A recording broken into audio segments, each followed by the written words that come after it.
Assalamualaikum, selamat datang di channel kajian eksklusif, tempat ceramah dan video seputar Islam. Untuk mendukung channel ini, silakan klik tombol subscribe, like, komen, dan share link video ini ke media sosial kamu ya. Semoga kita semua mendapat pahalanya. Jazakumullahu khairan.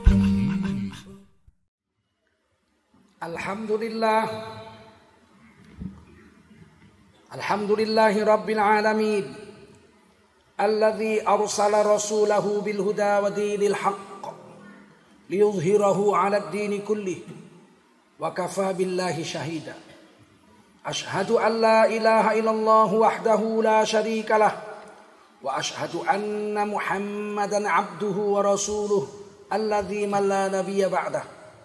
Allahumma salli wa sallim ala hadha an-nabiyyil karim Sayyidina wa maulana Muhammadin wa ala alihi wa sahbihi ajma'in.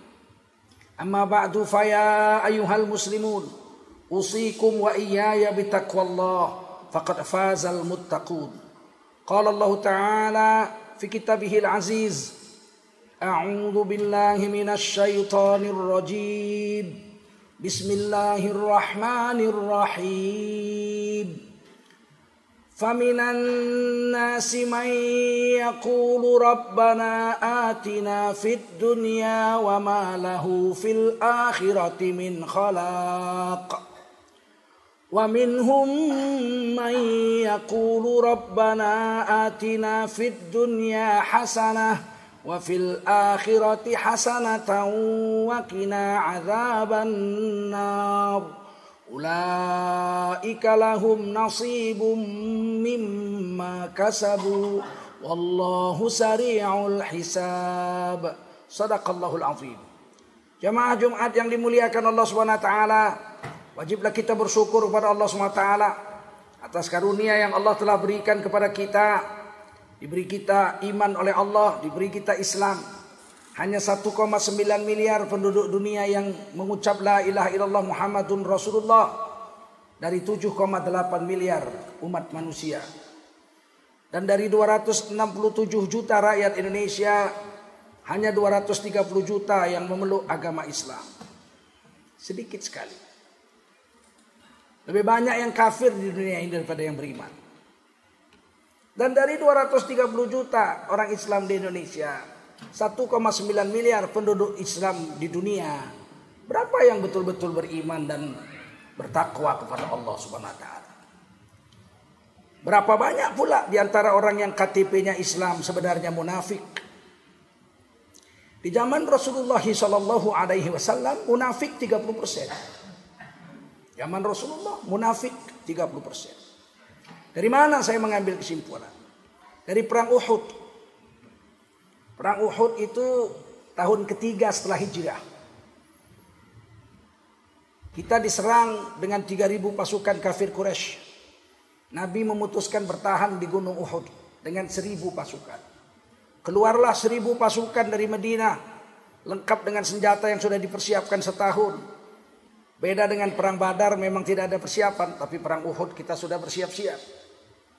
Sampai di Uhud berangkat 1.000 orang pasukan dari Madinah. Apa yang terjadi? Pentolan munafik Abdullah bin Ubay bin Salul ikut berangkat, bawa kudanya, bawa senjatanya, perlengkapan perang.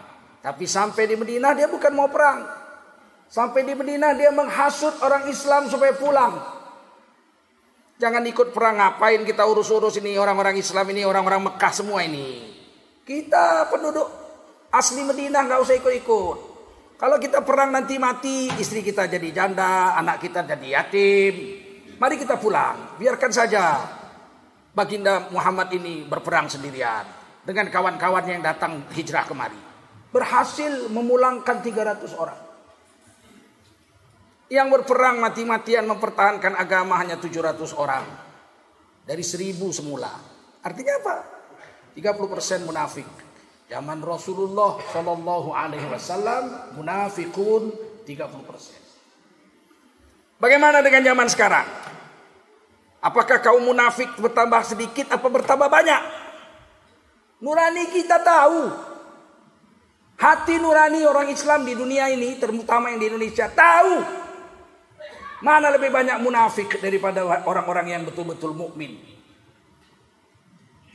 Tidak usah dipungkiri. Salawat dan salam kita sampaikan untuk baginda Rasulullah sallallahu alaihi wasallam. Di dalam ayat yang saya baca tadi surah Al-Baqarah ayat 201, 202, 203. Allah berfirman, "Faminan nasi may yaqulu rabbana atina fid dunya wa ma lahu fil akhirati min khalaq." Sebagian manusia ada yang siang malam pikirannya dunianya. Kerja untuk dunia, berpikir untuk dunia, bicara untuk dunia, kawin untuk dunia, menjilat untuk dapat kedudukan dunia, mencuri untuk dapat kedudukan dunia, menipu untuk dapat kedudukan dunia, korupsi supaya kaya, supaya terhormat, untuk dunia saja. Pagi, siang, malam, dari mulai bangun tidur sampai tidur lagi, pikirannya hanya dunia saja. Tak ada dipikirkannya akhirat.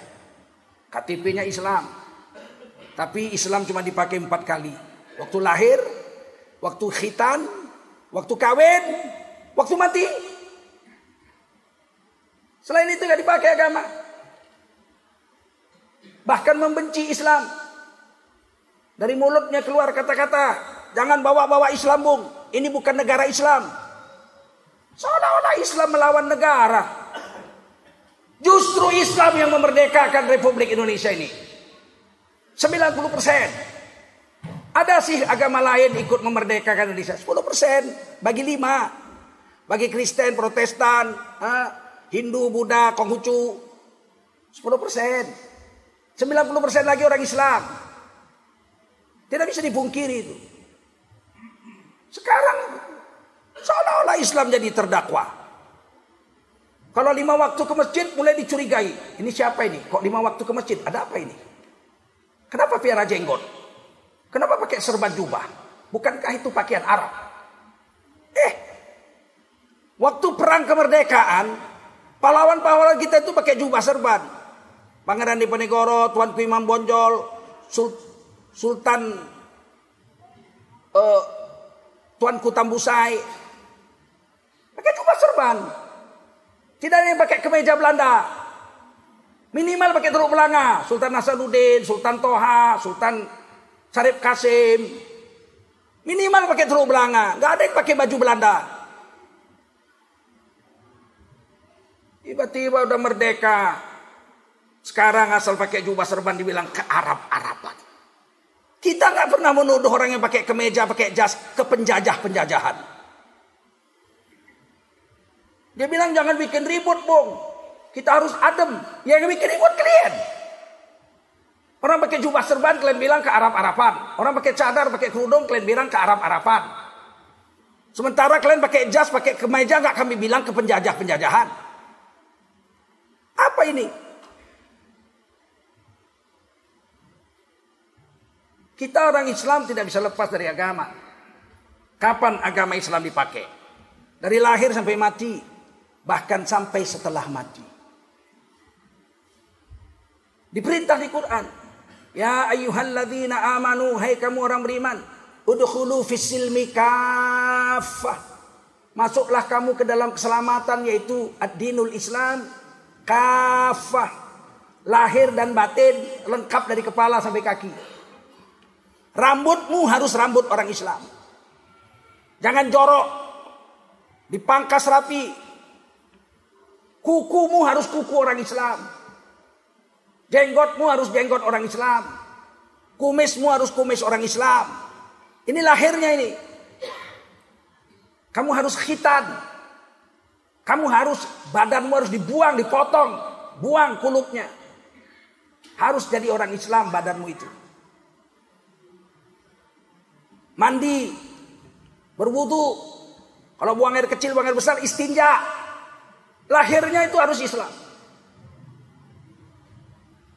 Batinnya juga. Tidak boleh lahirnya Islam, batinnya tidak. Kalau lahirnya Islam, batinnya tidak Islam, namanya munafik. Munafik itu badannya Islam. Orang sholat, dia ikut sholat. Orang sedekah, dia ikut sedekah, tapi batinnya membenci Islam. Namanya munafik. Ada orang yang batinnya Islam, batinnya aja. Saya Islam, saya tahu Allah Tuhan saya, Nabi Muhammad Nabi saya. Batinnya mengakui, tapi lahirnya nggak mau sholat, nggak mau puasa, minum tua. Ini namanya fasik, durhaka. Bukan orang beriman. Orang mukmin yang muslim beriman kepada Allah dan Rasul dan mentaati aturan Allah, maka dia disebut mukmin, beriman dan muslim, menyerah diri dengan aturan Allah. Dan setiap sholat kita baca wa ana minal muslimin, dan aku salah satu dari orang-orang yang menyerah diri dengan aturan Allah. Kapan aturan Allah dipakai? Dari lahir sampai mati. Untuk urusan agama dan urusan dunia, semuanya harus pakai agama. Hari ini dibilang yang penting kan ibadah. Ibadah cuma 1/4 agama.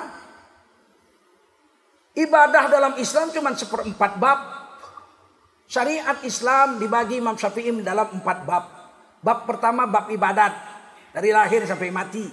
Bab kedua bab muamalat, bagaimana cara jual beli, utang piutang, gade menggade, pinjam meminjam, interaksi sosial, ada aturan, nggak bisa sembarangan. Kalau kita penjual beras, makanan pokok, haram mengambil untung lebih dari 100%. Ada aturan. Agama lain nggak ada diatur itu.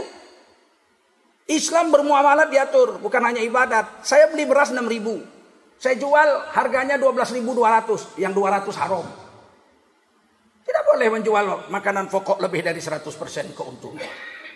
Kalau saya ihtikar, saya beli, saya borong beras, saya simpan di gudang besar milik saya. Akhirnya beras gak ada. Setelah gak ada beras, orang perlu beras, saya keluarkan beras saya. Saya beli 6.000, saya jual 18.000. Orang terpaksa membelinya. Maka saya dapat 2 dosa. Pertama, menjual lebih dari 100% keuntungan, berdosa besar. Yang kedua, menimbun barang makanan sehingga orang kesusahan, haram juga. Mana ada agama lain seperti itu, cuma ada Islam. Kalau utang piutang tidak boleh bertambah. Utang 1 juta bayar 1 juta. Kalau utang 1 juta bayar 1.100.000, yang 100.000 adalah riba. Dan hukum riba sama dengan berzina dengan ibu kandung sendiri menurut hadis Sahih Muslim. Tidak ada bermuamalat di luar agama. Yang ketiga, munakahat, nikah, talak, rujuk. Itu syariat Islam. Kalau kamu mau melakukan hubungan suami istri, wajib nikah. An-nikahu sunnati, faman lam ya'mal bisunnati falaysa minni. Nikah itu adalah sunnahku. Siapa melakukan hubungan suami istri tidak melalui pernikahan, bukan umatku, kata Nabi. Oh, saya nggak mau melakukan hubungan suami istri sampai mati. Tak usah kawin, nggak apa-apa. Tak usah nikah. Tidak wajib nikah bagi orang seperti itu. Orang yang tidak punya nafsu tidak usah nikah. Menderita istrinya dibikinnya nanti. Tapi kalau dia sudah mau melakukan hubungan suami istri, nafsu tidak tertahan, wajib bagi orang ini menikah. Hukum nikah taklifiyah, bertukar-tukar menurut keadaan orangnya. Bisa jadi wajib, bisa jadi sunat, bisa jadi makruh, bisa jadi haram. Dia kawin untuk menyiksa istrinya, dipukulinya istrinya tiap hari, haram. Orang seperti ini tidak usah nikah. Nikah syariat Islam. Kalau dalam rumah tangga terjadi percekcokan yang tidak bisa diselesaikan dengan kebaikan. Misalnya salah satu pasangan selingkuh. Cerai. Cerai itu jalan keluar yang diberikan Allah di Quran. At-talaqu marratain. Itu cerai 2 kali. Diberikan oleh Nabi jalan keluar. Abghadul halal ilallahi ta'ala at-talaq. Hadis Rasulullah mengatakan, perbuatan halal tapi dibenci Allah adalah cerai.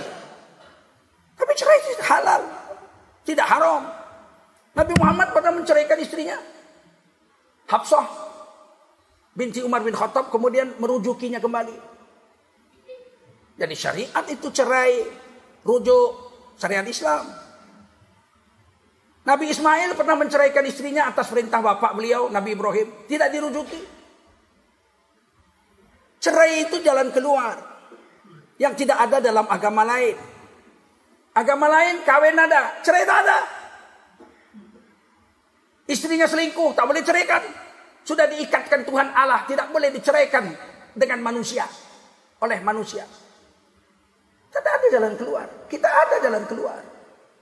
Cerai itu jalan keluar.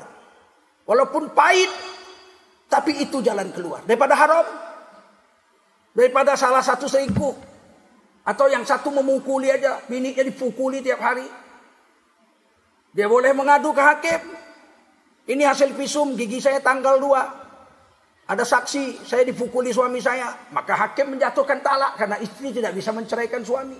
Hakim pengadilan agama yang menceraikan rumah tangga itu. Cerai itu jalan keluar yang dibuat Allah Ta'ala. Tapi hari ini orang Islam diracun oleh orang-orang anti agama. Sehingga kalau ada ulama kawin diributi. Udah tua kok kawin. Kawin itu perintah Allah. Rasulullah SAW menikah juga. Sudah umur 51 Nabi menikah dengan Saudah binti Zam'ah karena ibunda Khadijah wafat. Kemudian Nabi nikah lagi sampai 12 istri. Sampai pulang haji wada Nabi masih menikah. Sudah umur 60 lebih. Giliran sekarang ada ulama kawin umur 60. Ikut-ikutan mulut kita sama orang-orang kafir itu menghina. Apa? Kok kawin lagi? Kawin lagi kenapa rupanya? Kan syariat Islam. Ya kalau Nabi kawin lagi kan motivasinya agama. Kalau orang sekarang kawin motivasinya apa? Apapun motivasi orang menikah, sah pernikahannya. Tutup mulut, jangan menghina syariat Islam. Yang paling sial ketika ada ulama cerai, digunjingi. Ulama kok cerai? Kalau ada istrinya salah, diperbaiki dong. Diperbaiki, dinasehati. Namanya ulama. Nggak boleh menceraikan istri. Nabi aja menceraikan istri. Kenapa ulama nggak boleh menceraikan istri? Menceraikan istri itu jalan keluar. Berani kita bilang, Nabi Muhammad menceraikan istrinya, Nabi Ismail menceraikan istrinya. Nabi kok menceraikan istrinya? Harusnya diperbaiki rumah tangga itu. Berani ngomong begitu? Yang paling tahu urusan rumah tangga orang-orang itu sendiri. Kita hanya melihat dari jauh. Selama dihalalkan oleh syariat Islam, tak boleh kita menghinanya.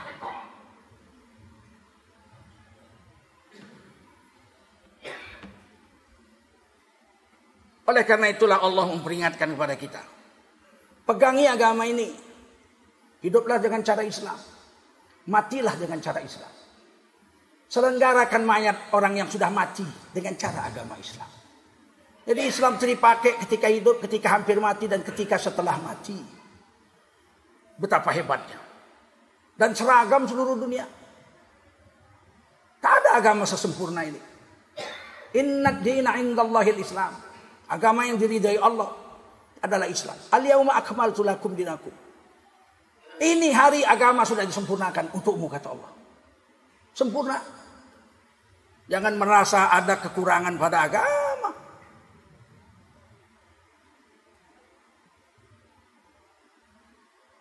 Hari ini orang Islam kalau beribadah dibiarkan.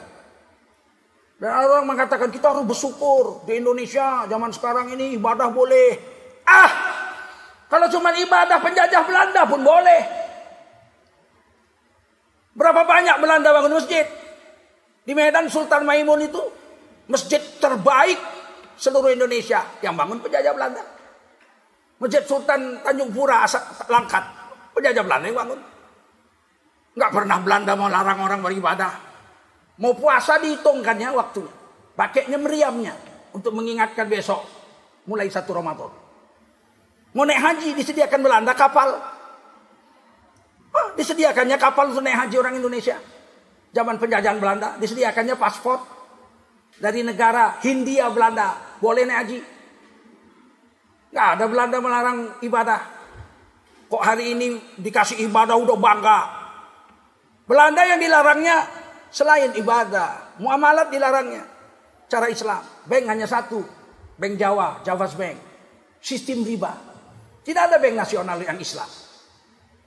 Selama Bung Karno jadi presiden, tidak ada satupun bank Islam berdiri. Terpikir pun enggak untuk membuat bank halal. Zaman Pak Harto barulah berdiri tahun 94 dengan keputusan Presiden Soeharto atas permohonan atau permintaan dari Majelis Ulama Indonesia dengan Ketua ICMI Kiai Haji Hasan Basri dengan almarhum Profesor Dr. Habibie. Diizinkanlah membuat bank Islam pertama tahun 94, bank muamalat, tanpa undang-undang negara, pakai Kepres Presiden Soeharto. Barulah tahun 2003 kita membuat undang-undang perbankan syariah, undang-undang negara Republik Indonesia perbankan syariah. Barulah di mana-mana ada sekarang bank syariah. Tahun 2003 merdeka tahun 1945. Berapa puluh tahun kita baru bisa bermuamalat cara Islam. Susah padahal kita 230 juta orang Islam. 90% orang Islam. Untuk bermuamalat gade-menggade cara Islam aja susah. Pernikahan. Nikah talak rujuk dulu diurus oleh pemerintah Belanda. Bapaknya Buya Hamka salah satu Karim Amrullah, Haji Karim Amrullah. Itu ketua kepala jawatan agama di Sumatera Barat. Zaman penjajah pun diurus. Zaman Republik Indonesia diurus dengan Undang-Undang Negara Republik Indonesia nomor 1 tahun 1974 tentang pernikahan. Nikah talak rujuk diurus oleh Kementerian Agama. Maka dibuatlah Pengadilan Agama Islam. Sekarang mau digugat. Kenapa ini Kementerian Agama hanya ngurus agama Islam? Saya bukan Menteri Agama Islam. Menteri semua agama. Nggak ngerti sejarah ini orang. Kementerian Agama berdiri untuk memenuhi keperluan orang Islam. Karena pada tanggal 18 Agustus ketika Undang-Undang Dasar 45 diresmikan sebagai Undang-Undang Dasar, pembukaan pada Piagam Jakarta dibuang 7 kata. Ketuhanan, dengan menjalankan syariat Islam bagi pemeluknya itu dibuang. 7 kata itu dengan kewajiban menjalankan syariat Islam bagi pemeluk-pemeluknya dibuang. Maka panitia PPKI, panitia persiapan kemerdekaan Indonesia, ada ulama situ, Bapak Gus Dur Wahid Hasyim Asy'ari, ada di situ Ki Bagus Hadikusumo dari Muhammadiyah, ulama-ulama. Mereka berkata, kalau dibuang 7 kata itu apa balasan untuk orang Islam? Sebab agama Islam ini, orang Islam gak bisa hidup tanpa negara. Ada banyak aturan syariat Islam yang diatur oleh negara. Misalnya menikah. Perempuan yang tidak punya wali, karena sebatang kara dia, atau baru masuk Islam sendirian. Kalau dia mau menikah, yang boleh jadi walinya adalah pemerintah. As-sultanu waliyun liman la waliyalaha. Ini hadis Ibnu Majah sahih. Pemerintah adalah wali bagi wanita Islam yang tidak punya wali kalau mau menikah. Siapa yang jadi walinya? Pemerintah siapa? Kementerian Pertanian? Dinas Peternakan? Siapa? Maka akhirnya diputuskanlah Kementerian Agama. Mengurus keperluan orang Islam dan menjadi wali hakim. Makanya kepala Kementerian Agama nggak boleh perempuan. KUA kecamatan, Kemenak kabupaten, kota, Kementerian Agama provinsi, Menteri Agama, mana pernah perempuan? Walaupun di Universitas Islam Negeri banyak perempuan profesor doktor golongan 4D, 4E, nggak boleh jadi kepala kantor agama. Kenapa? Karena secara tidak tertulis, tapi dipahamkan oleh seluruh bangsa Indonesia, kepala Kementerian Agama merangkap wali hakim bagi wanita yang tidak punya wali. Jadi memang mengurus agama Islam. Sekolah zaman Belanda hanya mengurus sekolah-sekolah sekuler. SD, SMP, SMA, perguruan tinggi. Tapi sejak zaman Belanda kita punya sekolah agama, pesantren. Setelah merdeka, pesantren tidak diurus negara. Tidak boleh jadi pegawai negeri, tamatan sekolah agama.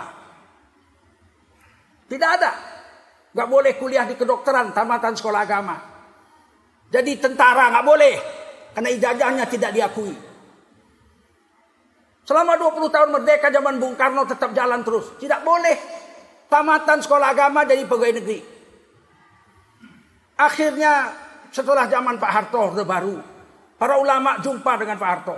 Bagaimana ini tamatan sekolah agama nggak bisa jadi pegawai negeri?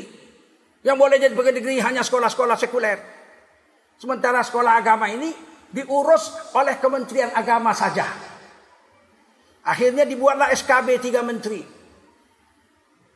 Dibuatlah madrasah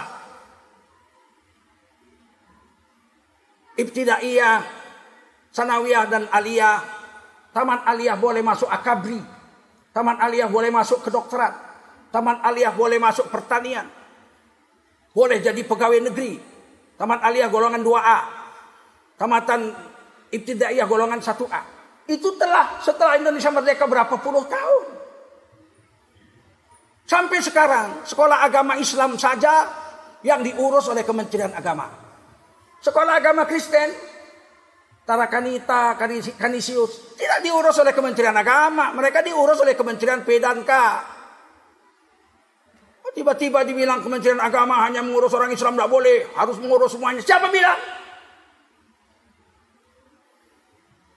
Lain agama kalau mau nikah dicatat di catatan sipil, dinas catatan sipil.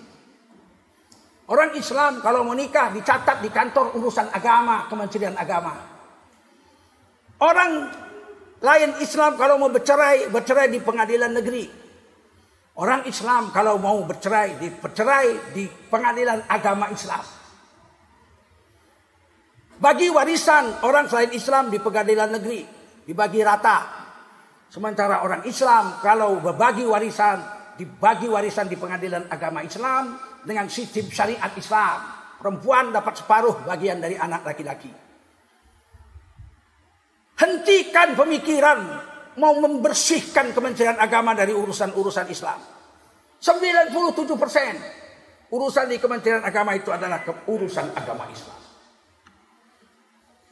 Hanya dalam perkembangannya, kemudian Orde Baru zaman Pak Harto membuat Dirjen Agama Kristen, Dirjen Agama Hindu, supaya mereka bisa mengurus bantuan keuangan dari negara. Tapi urusan agama mereka mau nikah, mau cerai, mau bagi warisan, mau ziarah ke Bethlehem, nggak diurusi oleh Kementerian Agama. Orang Islam mau umrah diurusin Kementerian Agama. Mau naik haji, pasportnya bukan dari imigrasi, pasportnya dari Kementerian Agama, buku nikahnya dari Kementerian Agama. Gereja-gereja sertifikat hak miliknya dikeluarkan BPN, Badan Pertanahan Nasional. Masjid, pesantren, ibtidaiyah, apa sekolah-sekolah itu sertifikatnya dikeluarkan oleh Kementerian Agama, sertifikat wakaf namanya. Kok makin Indonesia merdeka 75 tahun kok makin rusak pemikiran. Seolah-olah orang Islam ini serakah, mengambil hak orang, mau menang sendiri.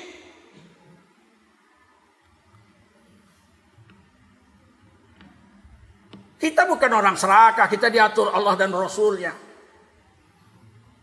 Kita taat dengan undang-undang negara. Kenapa orang Islam istimewa? Karena Islam punya aturan yang tidak ada agama lain mengaturnya. Apa boleh orang Islam menjalankan syariat Islam 100%? Dijamin oleh negara. Pasal 29 ayat 1, negara berdasar ketuhanan yang Maha Esa. Pasal 29 ayat 2, negara menjamin tiap-tiap warga negara untuk memeluk agama dan menjalankan agamanya. Dijamin oleh negara. Tidak boleh dilarang perempuan pakai cadar. Tidak boleh dilarang pegawai negeri pakai jubah, pakai serban, pakai jenggot, pakai celana cingkrang. Dijamin oleh negara. Sebab celana di atas mata kaki itu sunnah Nabi juga. Ada hadisnya. Pakai jenggot sunnah Nabi, pakai serban jubah sunnah Nabi. Saya menghimbau, berhentilah mulut kita menghina sunnah-sunnah Nabi. Ada yang mengatakan jubah serban jenggot bukan urusan Nabi, itu urusan Arab. Pakaian jubahnya ada di Quran. Anak Nabi Yakub namanya Israel. Nabi Yakub itu digelar Israel, orang yang berjalan malam. Punya anak 12. Satu di antara anaknya Nabi Yusuf. Dibuang saudara-saudaranya. Dibeli oleh musafir. Diambil musafir, dijual di Mesir. Dibeli raja Mesir, Kitfir. Dipelihara jadi budak. Karena cantik, ganteng, pandai membaca menulis, akhirnya dimerdekakan, dijadikan anak angkat. Ketika beliau remaja, tampannya bukan main. Istri Kitfir kepingin berzina dengan Nabi Yusuf. Sudah dibawa ke kamar, sudah dikunci pintu jendela. Nabi Yusuf diajak berzina. Burhan yang ada di dada Nabi Yusuf tak mau menerima. Tak pantas menzinahi wanita. Kalau mau kawin, kawin aja, nikah. Kenapa harus berzina? Apalagi ini istri majikan yang begitu baik. Maka Nabi Yusuf lari ke pintu. Dikejar oleh wanita ini. Robeklah jubah Nabi Yusuf sebelah belakang. Begitu sampai pintu, suami perempuan itu sudah berdiri depan pintu dengan seorang hakim. Disuruh adili, siapa yang salah, istriku atau Nabi Yusuf? Kata istrinya, Nabi Yusuf yang salah. Kata Nabi Yusuf, bukan aku yang salah. Akhirnya apa kata hakim itu? In kana qamisuhu qudda min kubul fasadaqat wa huwa minal kadzibin. Andai kata jubah Nabi Yusuf robek sebelah depan, qamisuhu, gamisnya, jubahnya robek sebelah depan, istrimu yang betul, Nabi Yusuf yang salah. Wa in kana qamisuhu qudda min dubur, tapi kalau jubah Nabi Yusuf robek sebelah belakang, fakadzabat, istrimu dusta, Nabi Yusuf yang jujur. Ayat surah Yusuf ini menjelaskan Nabi Yusuf itu walaupun orang Israel pakai jubah. Jubah ini bukan pakaian Arab. Ini ada di Quran, ada di hadis. Kana ahabbu thiyab ila Rasulillah sallallahu alaihi wasallam al-qamis. Hadis Tirmidzi hasan sahih. Dari berapa banyak baju zaman itu, yang paling dicintai Nabi adalah baju jubah. Banyak baju model waktu itu. Ada baju Romawi, ada baju Parsi, ada baju Ethiopia, ada baju Madinah, ada baju Yaman, ada baju India. Kan orang itu naik haji semua tiap tahun. Sejak zaman Nabi Ibrahim manusia naik haji. Guru Nanak, nabinya orang Sikh India, 4 kali naik haji sebelum Nabi Muhammad lahir. Tentu dia pakaian India. Tapi yang dipilih Nabi gamis. Alhamdulillah, selain orang Israel pakai jubah, Nabi pakai jubah, ulama-ulama pendiri negara ini pakai jubah, orang Cina pakai jubah. Saya pulang ke Cina, lihat foto-foto kakek-kakek saya di Cina, pakai jubah. Di filmnya pun pakai jubah. Hentikan menghina syariat. Kita tidak pakai jubah tidak haram, sebab jubah tidak wajib. Tapi kalau ada yang pakai jubah serban, pakai cadar, kenapa kita harus menghinanya? Kan ada dalam hadis-hadis. Pakai jenggot. Jenggot tidak wajib dalam mazhab Syafi'i. Wajib dalam mazhab Hanafi, Maliki dan Hambali. Tapi dalam mazhab Syafi'i jenggot tidak wajib. Tidak berdosa orang tidak berjenggot dalam mazhab Syafi'i. Tapi menghina jenggot, ketika tahu dia jenggot itu sunnah Nabi, murtad dari Islam. Tidak boleh menghina sunnah Nabi. Dan yang keempat, syariat Islam adalah jinayat, hukum pidana. Hukum pidana Indonesia KUHP diserap dari hukum Belanda, diserap dari hukum agama, dan diserap dari hukum adat. Ada hukum negara kita yang sesuai dengan Islam. Membunuh dihukum mati di pengadilan. Ada. Ada yang belum. Mencuri potong tangan. Belum. Kalau DPR kita soleh-soleh, kita pilih orang-orang Islam yang soleh-soleh. Lebih baik mencuri di atas 2 juta potong tangan. Karena biaya untuk memberi makan maling-maling di Indonesia ini katanya 15 triliun sebulan. Setahun. Ngapain ngasih makan maling 15 triliun setahun? Bagus bikin pabrik baja, bagus bikin pabrik susu daripada utang. Hari ini maling-maling ini betul-betul gak punya perasaan. Orang-orang miskin terdampak COVID, dibantu oleh negara melalui dana bansos. Dia embat sama menterinya. Kan bejat betul itu. Bantuan orang miskin diembatnya juga. Harus hukuman mati ini sebenarnya. Orang begini nih, mengkhianati negara dan bangsanya sendiri. Hari ini kenapa orang-orang yang mengaku Islam disumpah pakai Quran ketika menduduki jabatan mau juga mencuri? Karena agama ini cuma dipakainya 4 aja. Lahir, sunat, kawin, mati. Waktu bersumpah dia menduduki jabatan, di atasnya ada Quran. Tak dipikirkannya itu. Tak dipikirkannya bahwa di dada kanan kirinya ada kiroman katibin yang merekam semua perbuatannya. Akhirnya saya tutup ayat Quran ini. Orang-orang yang memikirkan dunia saja, dunia dapatnya. Siang malam cari duit bisa kaya. Buka pom bensin 24 jam kaya. Buka restoran 24 jam kaya. Buka rumah sakit 24 jam kaya. Tapi di akhirat orang ini tidak dapat apa-apa lagi. Wa malahu fil akhirati min khalaq. Wa minhum may yaqulu rabbana atina fid dunya hasanah. Sebagian manusia berdoa, berusaha, ya Allah, berikan kami kedudukan dunia yang hasanah. Wa fil akhirati hasanah, kehidupan akhirat yang hasanah. Wa qina adzabannar, hindarkan kami dari neraka. Apakah hasanah? Hasanah sunnah Nabi. Laqad kana lakum fi Rasulillahi uswatun hasanah. Sungguh telah ada pada diri Rasulullah itu uswatun, contoh bagimu yang hasanah. Hasanah bukan baik. Baik khair bahasa Arabnya. Hasanah kata Allah dalam Quran, man jaa bil hasanati falahu asyru amsalihha. Siapa melakukan satu hasanah dibayar 10 pahala. Hasanah itu sunnah Nabi. Makan aja berapa ratus pahala. Duduk menunggu makanan, 1 hasanah 10 pahala. Tersenyum melihat makanan diantar datang, 2 hasanah 20 pahala. Baca doa Allahumma barik lana fima razaqtana wa qina azabannar, 30 pahala 3 hasanah. Duduk waktu makan 4 hasanah 40 pahala. Cuci tangan sebelum makan 5 hasanah 50 pahala. Waktu mulai menyuap pakai tangan kanan 6 hasanah 60 pahala. Baca bismillah waktu makan 7 hasanah. Waktu mengunyah subhanallah subhanallah subhanallah sambil berzikir 1 subhanallah 10 pahala. Selesai makan baca alhamdulillah. Alhamdulillahilladzi at'amana wa saqana wa ja'alana minal muslimin. Berapa puluh pahala, berapa ratus pahala. Cuci tangan setelah makan. Kalau kita ikuti Nabi, jangan-jangan kita masuk surga karena makan saja. Karena dalam perbuatan Nabi ada hasanah. Sungguh rugi orang yang mengikuti cara di luar Nabi. Ulaika lahum nasibum mimma kasabu. Mereka akan mendapatkan apa yang mereka usaha seumur hidup mereka. Wallahu sari'ul hisab. Sesungguhnya perhitungan Allah sangat cepat. Rasanya baru kemarin kita tamat SD. Sekarang kita sudah jenggot putih, sudah kakek-kakek. Sebentar lagi kita mati. Syekh Ali Jabir, umur 44 tahun. Wafat. Wadang tinggi besar. Wafat. Untung beliau penghafal Quran. Ahlullah, ahlul Quran, ahlullah. Penghafal Quran, keluarga Allah.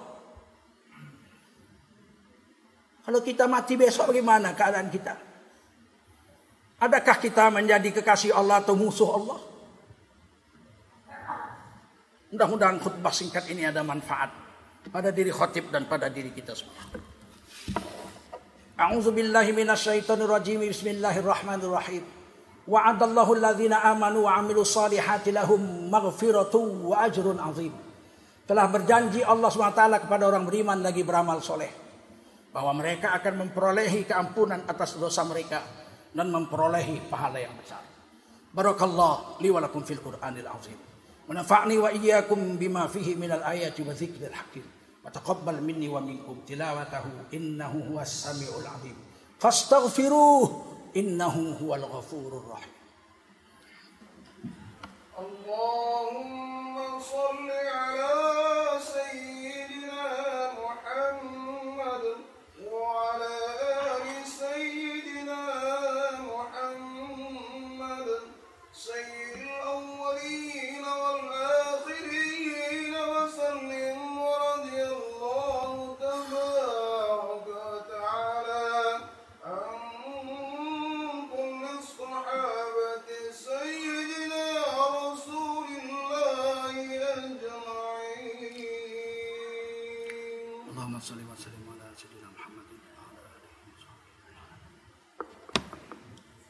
Alhamdulillah.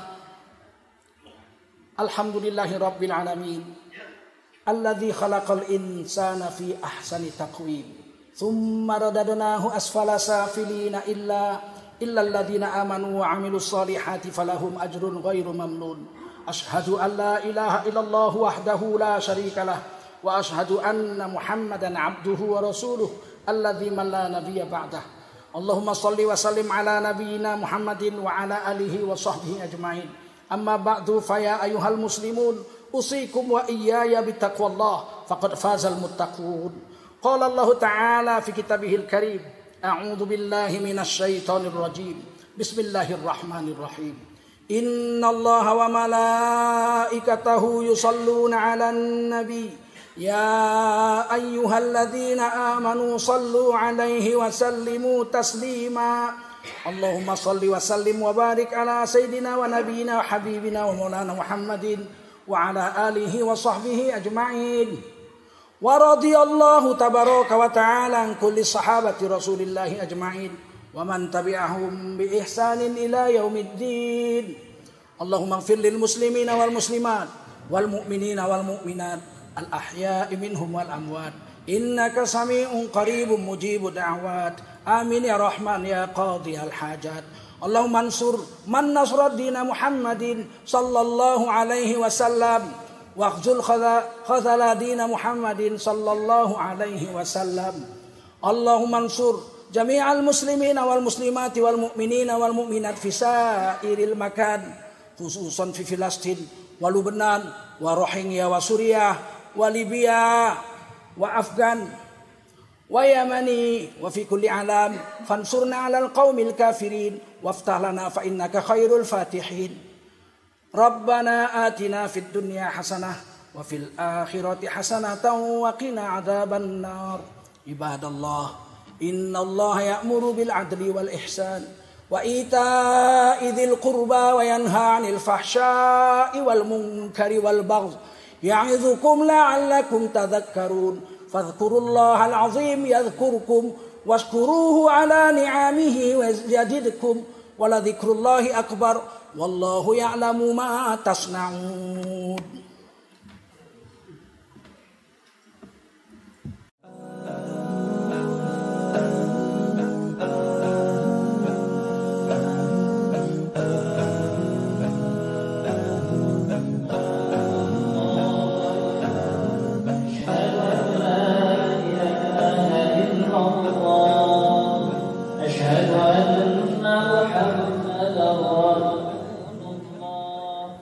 حي على الصلاة حي على الفلاح قد قامت الصلاة قد قامت الصلاة الله أكبر الله أكبر لا إله إلا الله.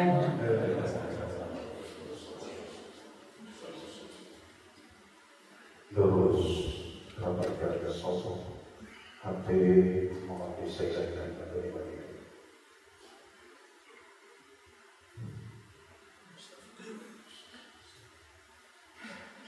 Saudara